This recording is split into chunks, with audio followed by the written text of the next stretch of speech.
정치 사회적으로 논란이 뜨거운 이슈에 대해 다양한 목소리를 들어보는 맞짱 토론 시간입니다. 2017년 5월 10일에 출범한 문재인 정부가 내일 11월 9일 임기 반환점을 돕니다. 오늘은 문재인 정부의 지난 2년 6개월을 되돌아보겠습니다. 먼저 출연자들을 소개해드립니다. 제 오른쪽입니다. 우원식 더불어민주당 의원 나오셨습니다. 네, 안녕하세요. 네, 안녕하십니까? 반갑습니다. 네, 제 왼쪽입니다. 신상진 자유한국당 의원입니다. 네, 안녕하세요. 네, 어서 오십시오.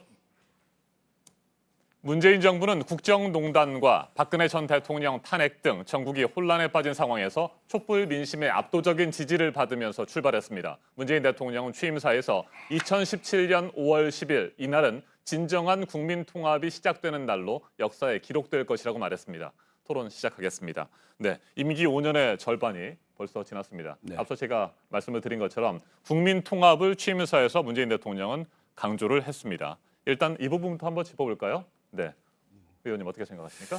네, 그 국민 통합은 지난 이제 그 박근혜 대통령 말에 그 탄핵을 거치면서 굉장히 공론이 분열되지 않았습니까? 네. 갈등도 굉장히 심했고 또 탄핵하는 과정에서 우리 국민들이 둘로 갈라져서 또는 정치권이 크게 갈등을 하면서 탄핵이 됐고 또 그 이후에 새로운 정부가 출발했죠. 대통령께서는 5월 10일을 국민 통합의 날로 기록되게 하겠다 네. 이렇게 하면서 출발하셨는데 그러면서 이제 처음 시작하자마자 야당을 찾아가서 사실은 이제 취임하시고 바로 야당을 찾아가는 거는 대통령이 그런 행보를 한 건 처음 있는 일이거든요. 그 이후에 저도 원내대표를 하면서 이렇게 보면 그 여야의 원내대표를 다 모아서 같이 청와대에서 네. 논의도 하고 그런 노력을 했습니다만 역시 그 탄핵을 거친 이후에 정치권의 갈등 이런 것들이 제대로 해소되지 못했던 것으로 보여지고 또 한편으로는 또 새로운 정부가 하는 일에 대해서 야당에서는 또 계속 발목 잡기를 하고 이러면서 국민 통합이 제대로 이루어졌다 보기는 굉장히 어려울 것 같고 지난 네. 조국 정국을 거치면서 광화문과 서초동 이렇게 해서 국민들 안에 갈등과 분열 이런 것들이 아직도 온전하고 있는 그래서 문재인 대통령이 5월 10일을 국민 통합의 날로 기록되게 하겠다라고 하는 것은 아직 미완의 과제다 이렇게 두면서 앞으로 2년 반 동안 문재인 대통령이 지난번에 말씀하셨듯이 좀 더 노력하셔야 된다 이렇게 생각하고 있습니다. 네, 국민 통합이 아직까지는 제대로 이루어지지 않았다. 네. 이렇게 평가를 해주셨습니다. 신상진 의원께서는 어떻게 생각하세요? 예, 문재인 대통령이 취임하는 2017년 5월 10일 날 우리 우원식 의원님께서도 말씀하셨지만 국민 통합을 해나가겠다. 자기를 지지하지 않은 국민에 대해서도 함께 같이 나가겠다. 이렇게 좋은 말씀들을 했었어요. 네. 그런데 이게 이제 초심이 지금 많이 이루어졌죠. 사실은 이번 뭐 국민 통합을 위해서는 사실은 반대편을 끌어안는 것이죠. 사실은 자기 편이야 뭐 그렇게 이제 늘 가는 거고 반대편을 끌어안기 위한 노력을 과연 문재인 정부에서 얼마나 했는가 이런 점에서는 아주 저는 대단히 미흡한 국정 운영이었다 이렇게 생각을 합니다. 반대편을 끌어안기 위해서는 예를 들어서 바로 이제 문재인 대통령 취임하자마자 이제 두 전직 대통령을 이제 적폐청산해서 이제 감옥에 투옥하고 또 적폐청산하는 것으로 해서 과거 정부의 중요한 직책을 맡았던 사람들을 대단히 뭐 100명 이상 네. 이제 구속을 했습니다. 이제 이러고 또 지난번 조국 사태에서도 볼 때 저도 깜짝 놀란 말씀이 서초동 광화문으로 찢어져서 이제 국민들이 데모를 하는데 직접 민주주의가 필요하다.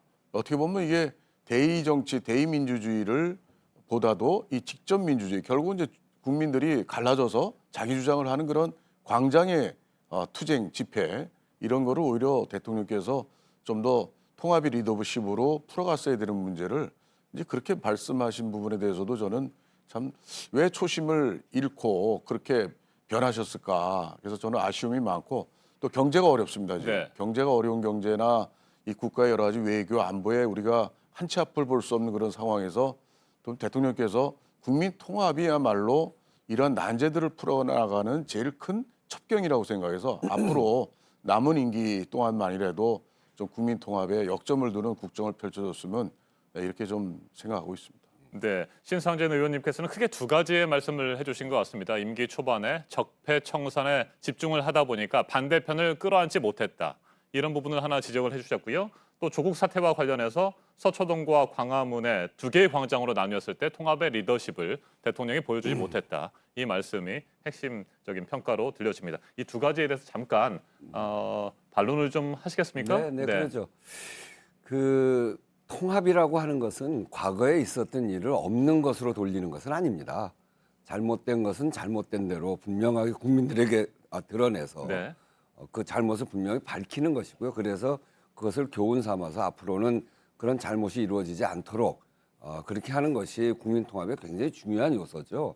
그래서 과거의 잘못된 일에 대해서 적폐를 청산하는 것은 당연히 해야 될 일이다 이렇게 생각하는데요. 국민 통합이라고 하는 것은 대통령이 아무리 국민 통합에 대한 의지를 갖고 있다고 하더라도 손바닥에 서로 마주쳐야 소리가 나는 거 네. 아닙니까?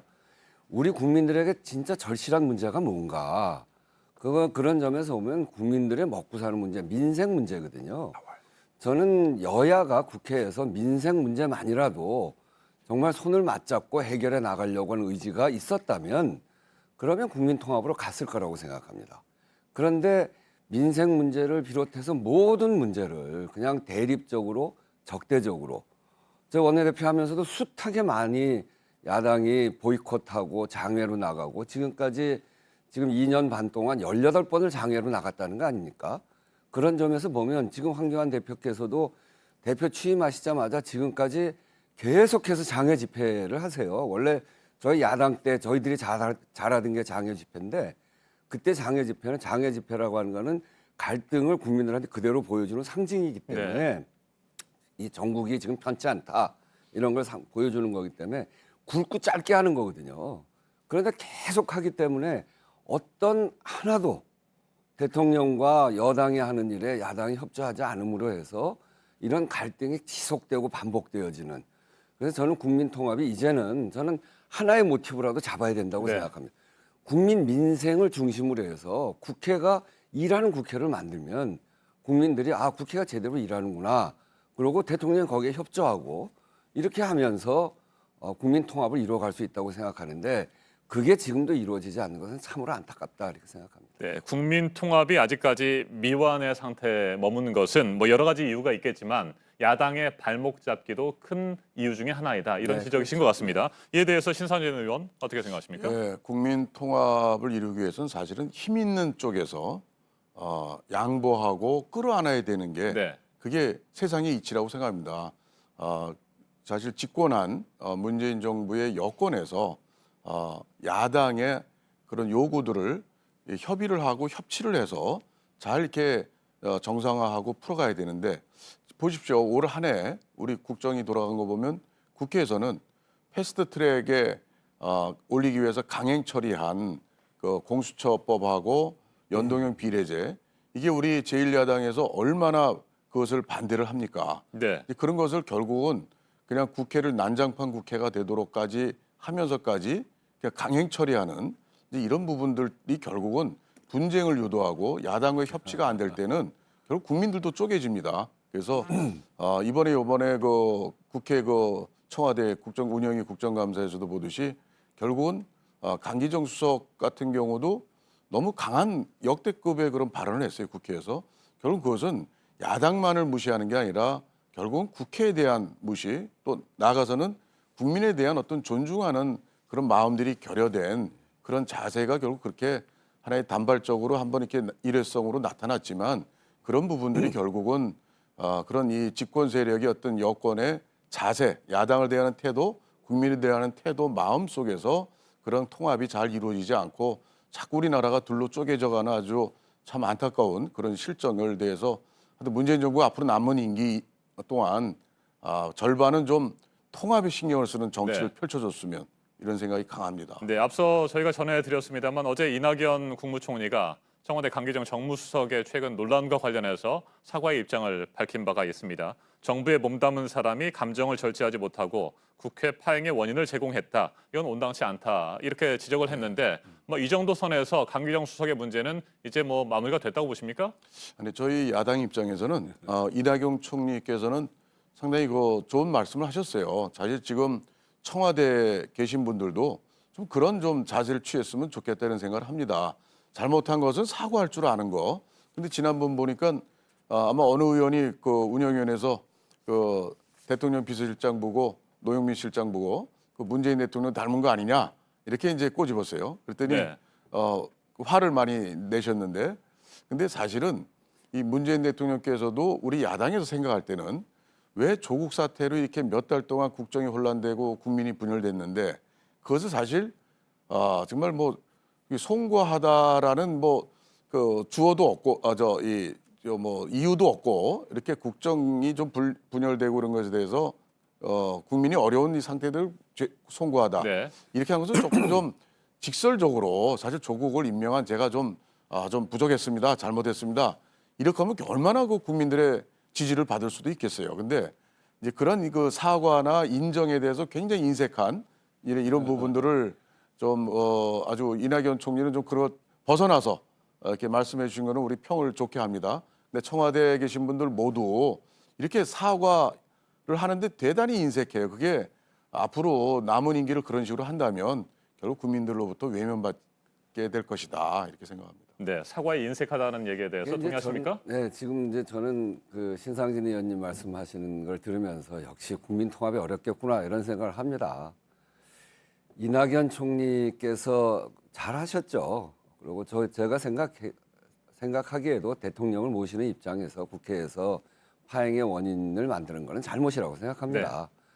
이낙연 총리께서 그렇게 이야기하시는 거는 지금 신상진 의원님처럼 야당에서 그렇게 얘기하는데 사실상 강기정 수석이 제가 100번이고 잘못했다 이렇게 얘기를 했거든요.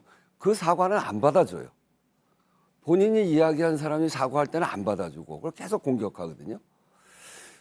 근데 그 원인을 또 놓고 보면 나경원 그 원내대표가 정말 전문가 중에 전문가인 그 청와대 안보실장이 우리 국방 걱정 없다고 그러는데 어거지 쓰지 말라고 그러잖아요. 네. 그래서 몇 번씩 어거지 쓰지 말라고 하는 거예요. 그 부분도 저는 나경원 대표가 사과해야 된다고 생각해요. 우기지 말라고 했었죠? 예. 우기지 말라. 그 지금까지 이렇게 보면 문재인 대통령에 대해서 정말 역대급 비난. 이게 정말 얼마나 심각합니까? 뭐 대통령을 빨개 베끼지 않나. 그리고 대통령에 대해서 함부로 뭐 빨갱이 뭐 보통 얘기가 지금 정말 심각하잖아요. 또 어떤 사람은 대통령의 목을 따야 된다라고 하는 사람의 집회에 자유한국당의 당 대표가 가서 밤새 앉아 있고 네. 이걸 보면서 정말 국민 갈등을 해소하기 위해서 야당이 하고 있는 노릇은 제대로 하고 있는 것인가? 저는 손바닥도 마주쳐야 된다고 생각합니다. 힘 있는 쪽 여당에서 그 먼저 마음을 열고 손을 내미는 건 당연합니다만 손을 내밀면 야당에서 손을 잡을 준비가 돼 있어야 되거든요. 너무 지나치게 비난하고 우리도 탄핵당했으니까 니네도 탄핵 당해봐라 이런 마음으로 하나도 모든 것을 동의하지 않고 인정하지 않고 비난만 한다면 그러면 국민통합이 안 되죠. 그래서 저는 국민통합은 서로 손을 내밀어야 된다. 그래서 야당도 이제는 국회로 제대로 들어와서 국민들의 삶, 누가 이거 그 국회 또 국민통합이라고 하는 것은 권력투쟁의 수단이 아닙니다. 그거는 네. 국민들이 요구하고 있는 것을 하면 되는 일인데 지금 다른 것은 다 논쟁적이라고 하더라도 국민들의 민생을 챙기는 일, 불공정하고 불평등한 시스템을 고치는 일 그런 걸 좀 같이 해봅시다. 그러면 저는 국민통합의 길로 갈 수 있다고 생각해요. 굉장히 많은 법을 내놨는데 국회에서 심사도 잘 안 되고 있거든요. 그래서 그런 점에서 서로 비난만 할 것이 아니라 국민통합의 포인트를 잘 잡아서 국회에서 해보자. 그게 여야가 국민통합을 이뤄내는 길이고 문재인 대통령이 국민통합으로 가는데 성과를 낼 수 있도록 우리가 하는 길이다 이렇게 생각합니다. 네, 두 분의 말씀을 들어보니까요. 어떤 사안에 대해서 잘못을 인정하지 않고 또 사과에도 인색한 것은 여야 모두 다 마찬가지인 것 같습니다. 국민 사과를 꽤 많이 했는데 그렇습니까? 근데 그거는 이의가 있어요. 사실은 힘 있는 집권당에서 사실은 더 야당에 또 손을 내밀고 협치를 해야 돼요, 사실은. 근데 야당은 힘이 없지 않습니까? 근데 힘이 여당에서 많아요, 요즘. 공격적 법안, 아까 그 패스트트랙 그것도 얼마나 그 여당의 그 독주입니까? 이제 그런 부분에 대해서 서로 이게 똑같은 차원에서 서로 똑같다 이런 것은 사실 양비론이고 무조건 사실은 집권한 이 문재인 정부에서 정권이 좀 야당과 우리 대통령이 처음에 취임 때 하신 그 연설, 자기를 지지하지 않은 국민에 대해서도 다 껴안고 같이 가겠다.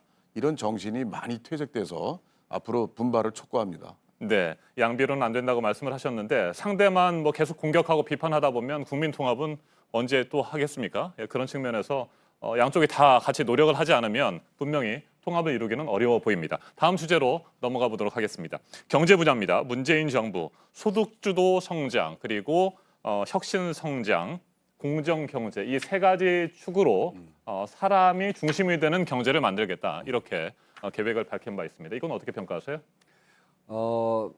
소득주도 성장은 이제 과거에 우리 사회가 대기업을 중심으로 소위 기업 비즈니스 뭐 프렌들이 뭐 이랬잖아요. 그래서 낙수 효과에 기대서 대기업을 중심으로 해서 이 불공정한 시스템을 그대로 갖고 이 상층에서 충분히 돈을 벌고 그것이 밑으로 내려가는 구조 네. 이렇게 했는데 그것이 이런 이 저임금 정책을 중심으로 하다 보니까 내수가 다 죽었거든요. 그래서 임금을 좀 올리고 자영업과 중소기업이 살 수 있는 토대를 만들고 그래서 불공정한 시스템을 개혁하기 위한 공정경제를 만들고 또 하나의 성장 동력인 4차 산업혁명에 맞는 그 중소벤처 이쪽 부분을 강화하는 그래서 정부로서는 중소벤처기업부를 만들고 그리고 공정경제라고 하는 틀을 제대로 만들기 위해서 공정거래위원회를 대폭 강화하고 그래서 그런 활동을 쭉 해왔죠. 저는 일정하게 성과가 있다고 생각합니다. 네. 가계소득이 늘었고요. 그리고 1, 2, 3, 4, 5분위 분위별 격차를 보면 올 초부터 1분위는 그 상당히 많이 소득이 떨어지는 것이 줄었고 5분위 2, 3, 4분위는 소득이 늘었고 5분위는 늘어나는 것이 좀 줄어들었습니다. 그렇게 보면 분위별 격차가 상당히 줄어서 이 소득 불균형에 있어서 상당한 효과가 나타나고 있다고는 보여집니다. 그렇지만 국제 경제가 매우 어려운 상황이고 특히나 미중 간의 그 무역 다툼이 네. 있고 그런 속에서 국제 경제의 어려움 이런 것까지 다 합치면 아직도 우리 경제는 전체적으로 이 대기업 중심의 사회에서부터 소득주도 중심의 사회로 변화하는 이 소위 전환의 계곡 안에 있는 그래서 충분히 성과는 내지 못했습니다만 큰 방향은 바꿔가는 그런 시기가 아닌가 이렇게 생각을 하면서 지금 이 기조를 잘 유지해서 내수가 진작되는 경제의 선순환 구조를 만들어내는 것 이것이 문재인 정부가 앞으로 해야 될 일이다 이렇게 생각합니다. 네. 그동안 논란이 적지 않았습니다만 소득주도 성장 정책이 어느 정도 성과는 거뒀다 이렇게 평가를 하시는 거군요. 근데 그 여러 가지 소득주도 성장을 통해서 네. 이 불공정하고 불평등한 또 그리고 소득 간의 이 계층 간의 소득 불균형이 이렇게 완화되고 조정되어지는 그런 지표들이 많이 나오고 있거든요. 근데 이것이 서민들의 체감적인 경제적인 효과로 아직도 드러나고 있지 않다. 그래서 이 소위 이제 전환의 계곡에 있는 것이고 이 전환의 계곡을 잘 넘어서야 된다. 이렇게 생각합니다. 네. 신상진 의원님께서는 경제 분야 어떻게 평가하십니까? 예, 사실 이 경제가 뭐 평가하기 굉장히 어려운 부분이 많죠, 사실은. 그런데 우선 체감 경기를 한번 제가 말씀드려 보면 이 시장통에 가보고 또 영세 자영업자들이 많은 그런 골목 경제 이런 데들 보면 손님이 반 이상 줄었답니다. 네. 안 돌아갑니다, 지금. 이거 아우성인데 아마 뭐 여당에서도 여권에서도 그 현실을 국민들의 목소리를 모르지 않으리라고 생각이 듭니다. 경제 그러기 때문에 여기에 대한 이제 체감 느끼는 것에 대한 뭐 평이 자꾸 다르고 그럴 수 있지만 이 뚜렷한 거는 분명한 경제 지표거든요. 이제 경제 정책이 실패했다는 그런 지표들이 많이 나옵니다. 예를 들어서 제2차 석유 파동 1980년 그때 하고 또 외환 위기 때 IMF 때 하고 또 글로벌 금융 위기 이명박 정부 때 이제 그럴 때 세 번만 사실은 그 2%대 이하로 됐었습니다. 네. 경제 성장률이. 근데 지금 뭐 문재인 정부 2017년에 3.1%, 2018년 작년에 2.7%, 올해 이제 2%도 달성이 어렵다. 1%대로 가라앉는 거 아니냐. 이렇게 이제 뭐 한국은행 총재 또 지난 10월 달에 이렇게 또 발언했습니다. 2% 달성이 어렵겠다. 그런 이런 그 경제 지표를 볼 때, 그리고 또 실제 체감 경기를 볼 때, 그리고 수출 문제만 해도 지금 11개월째 연속 하락을 하고 있습니다. 그러니까 이런 또 일자리 문제도 결국은 단기성 뭐 노인 일자리, 재정을 투입해서 세금 투입해서 하는 일자리는 뭐 늘어났다고 정부에서는 이야기하지만 실제 뭐 청년들이나 이 고용 이 시장의 한파가 대단히 큽니다. 이런 문제들을 종합적으로 봤을 때 사실은 경제 소득주도 성장으로 인한 최저임금의 대폭 상승으로 해서 사실 정부가 그건 인정한 거 아닙니까? 소득주도 성장을 대폭 인상을 두 차례 거서 했더니 이것이 아니다 생각해서 소득 최저임금 인상을 올해는 적게 했지 않습니까? 근데 이런 것만 봐도 또 주 52시간제도 사실 이게 그 사업장마다 굉장히 현황들이 다른데 이것을 일괄해서 이렇게 추진해서 지금 보완 문제가 또 많이 제기되고 있는데 하여튼 경제에 대해서 너무 정말 이거 국정의 이 핸들을 경제 문제에서 잘못 잡고 운전하고 있는 거 아니냐 이런 데 대해서 앞으로 또 정부에서는 소득주 성장을 좀 폐지를 하고 그리고 정말 그 소득주 성장은 가계의 소득을 늘려서 소비를 진작해서 경제를 살리겠다는 건데 사실 그게 경제학자들의 얘기는 사실 이게 말이 안 되는 얘기라고 합니다. 생산을 늘려서 경제를 살리고 그래서 소득이 커지고 국민이 그 돈을 써서 경제가 선순환되게 이런 구조로 가야 되는 게 그 전문가들의 의견입니다. 좀 정부도 귀를 열고 남은 임기 동안만이라도 소득주 성장 좀 폐지하고 좀 일반적인 과거에 쭉 모든 세계가 해오는 그런 생산성을 높이는 또 기업의 활동의 자유와 또 기업의 투자의 의욕을 고취하는 이런 것이 무엇인가에 대한 좀 고민을 더 했으면 좋겠습니다. 네, 앞으로 민생과 경제 분야에 더 집중을 해야 된다는 부분에 대해서는 두 분 모두 동의를 하시는 것으로. 그러면요. 네, 예, 그렇습니다. 생각하겠습니다. 그런데 이제 지금 한 가지 말씀드리면 우리나라 안에서 보면 우리나라의 경제가 매우 어려운 것으로 이해를 하는데 바깥에 나가서 보면 우리나라 경제가 그렇지 않습니다. 이 국가의 경쟁력, 국가 경쟁력으로 보면 세계 경제 포럼의 141개국 중에서 우리나라가 15위다. 그게 2017년에 비하면은 4단계를 상승했습니다. 그리고 세계은행의 190개국 중에서 5위. 그리고 G20 국가 중에서 1위. 이렇게 해서 굉장히 우리나라의 경제의 소위 경쟁력이 굉장히 탄탄한 구조를 갖고 있게 되었거든요. 그것이 지금 소득주도 성장과 공정경제, 혁신성장 이런 틀 안에서 그런 것들이 되는 겁니다.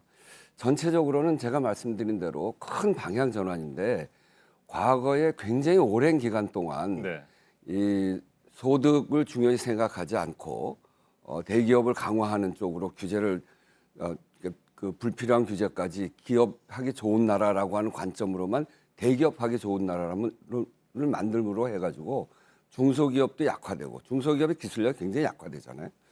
전 세계적으로 100대 기업이 이렇게 바뀌지 않는 나라가 없습니다. 강소기업이 살 수가 없는 그런 구조가 돼 있거든요. 왜 그러냐면 기술 탈취나 하도급 구조가 굉장히 불공정하게 돼 있기 때문에 그래요.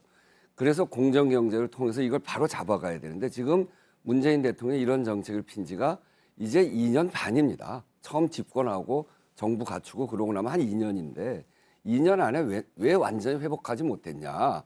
왜 아직까지 서민들의 그 경제 사인이 제대로 안 오냐? 이렇게 하면 저는 조금 더 시간을 더 주셔야 된다고 생각하고 전체적인 방향에 있어서는 지금까지 해왔던 경제구조, 큰 경제구조 방향은 바꿔가고 있고 이 가계 소득이 조금씩 늘어나면서 분위별 격차는 줄어들고 또 불공정한 부분은 공정한 시스템으로 바뀌어가고 있는 중이다. 그런 점에서 방향은 옳다 이렇게 생각합니다. 알겠습니다. 국내외 경제 관련 지표들을 보면요. 사실 뭐 긍정적인 평가 또 부정적인 평가가 엇갈리는 것도 사실인 것 같습니다. 경제 분야 이 정도에서 마무리를 하도록 제가 하고요. 한 말씀만 드리면요. 네, 짧게 이게, 말씀해 주십시오. 시간이 별로 국제 없습니다. 뭐 평가를 말씀하셨는데 그래서 모건 스탠리 같은 경우 우리 2020년 경제 전망치를 성장률 전망치를 1.7% 뭐 이렇게 낮게 잡고 있어요. 네, 그래서 정부가 사실은 이 국정을 운영하는 이 여건에서 이 경제 성장에 대해서 노무현 정부 때도 그때 뒤로 갈수록 굉장히 경제가 하락을 했는데 그때도 제가 기억나는 게 경제 괜찮다고 자꾸 그랬어요. 근데 사실은 좀 위기 의식을 가져야 나빠지는 것을 막고 극복할 수가 있는데 집권 세력에서 그것이 괜찮다는 그런 것 쪽으로 자꾸 해석을 하는 거는 상반됐을 때는 다른 의견이 있다 하더라도 좀 나쁜 쪽 의견을 어려운 위기의 진단을 좀 받아들이는 그래야만 우리 경제 살 수 있다 생각하는데 좀 걱정입니다. 알겠습니다. 경제 분야 토론만 하더라도 뭐 몇 시간, 서너 시간 이상을 해도 끝나지 않을 것 같습니다. 이제 저희가 토론 서서히 마무리할 시간이고요. 짧게 답변을 좀 부탁드려보도록 하겠습니다. 사실 이 부분을 안 짚고 넘어갈 수는 없을 것 같습니다. 한반도 평화 프로세스입니다. 네, 세 차례 남북 정상회담이 있었고요. 두 차례 북미 정상회담이 있었습니다. 평화 분위기를 조성하고 전쟁 위기에서 벗어난 것만 해도 충분한 성과를 거뒀다라고 하는 평가가 있는 반면에 비핵화와 관련해서는 지금까지 뭐 어느 정도의 결과가 나온 것이 없지 않느냐 이런 부정적인 의견도 있습니다. 어떻게 생각하시는지 짧게 말씀해 주시죠. 네. 2017년, 16년과 비교해 보면 우리가 이제 더 이상은 전쟁 안 해도 되는 그런 사회가 되었죠. 그래서 굉장히 중요한 위기로부터 벗어났다 이렇게 생각하고 그 과정에 문재인 대통령이 세 차례의 남북 정상회담, 두 차례의 북미 정상회담 그 중재자 역할을 제대로 잘 해냄으로 해서 그런 성과를 얻어냈는데 이것도 60년, 70년 동안의 남북 간의 관계라고 하는 게 꽁꽁 얼어 있었던 겁니다. 이거를 균열을 내가는 그러면서 남북 간의 관계를 한반도 평화로 이끌어가는 데 있어서 앞으로 주어진 과제가 많죠. 네. 두 가지 같이 해결해야 됩니다. 북한의 비핵화 문제와 북한에 대한 제재를 풀어가는 문제 두 개가 동시적으로 풀어가야 되는데 그런 점에서 역시 우리가 해야 될 역할이 더 크고 그래서 북미 간에 논의를 해 나갈 수 있도록 우리가 더 크게 역할을 해야 된다 이렇게 생각합니다. 네, 신상진 의원님. 예. 비핵화가 진전도 안 되고 또 북미 정상 또 협상도 결렬된 상태로 지지부진하고 또 지금 정부에서는 한반도 평화 프로세스에서 전쟁을 위기를 막았다 이런데 사실은 뭐 우리나라가 70년 전에 전쟁을 했어요. 6.25 전쟁. 그 이후로 전쟁이 없었어요. 근데 크고 작은 전쟁 위기 또 북한의 도발 이런 거는 여러 차례 있었는데 어느 정권에서도 극복을 다 잘 해왔습니다. 근데 그것을 치적으로 내세우는 거는 좀 너무 안이한 평가 아니냐 이렇게 생각이 들고 하여튼 청와대 이번에 그 국정감사에도 보듯이 정호영 안보실장의 그 이동식 발사대 미사일의 ICBM에 이런 것도 사실은 굉장히 또 국정원장 다르고 또 국방부 장관 다르고 해서 문재인 대통령만 바라보고 문재인 대통령 북한만 바라보고 이래가지고 도대체 이 안보의 어떤 사령탑에 그런 어떤 인식들에 어떤 정립이 안 돼 있고 소통이 잘 안 되는 것 같고 자체적으로 앞으로 우리 안보 문제는 한미 동맹도 껄끄러워지고 있고요.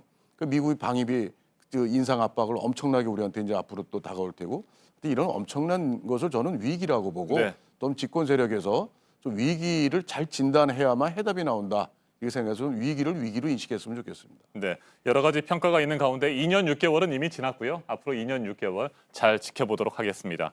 맞짱 토론 마무리하도록 하겠습니다. 우원식 더불어민주당 의원, 신상진 자유한국당 의원 함께해 주셨습니다. 토론 잘 들었습니다. 감사합니다. 감사합니다. 네, 감사합니다. 감사합니다.